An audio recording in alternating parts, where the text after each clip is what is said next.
Your new SlabCart arrives fully protected in a custom wooden crate, along with an accessory box containing all the components and hardware you'll need for assembly.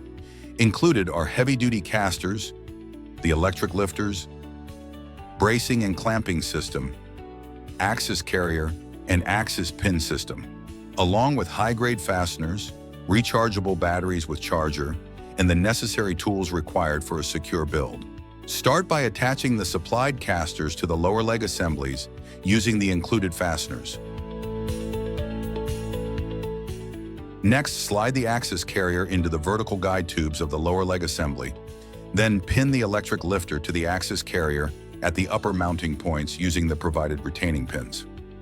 Now attach the axis pin to the main gantry or optional extensions. Once positioned, secure it tightly using the grade 8 bolts provided.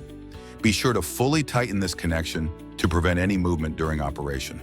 Once your main structure is in place, you're ready to complete the remaining setup steps and customize your SlabCart for the job ahead. For more details, always refer to the SlabCart installation manual or reach out to us by phone or email.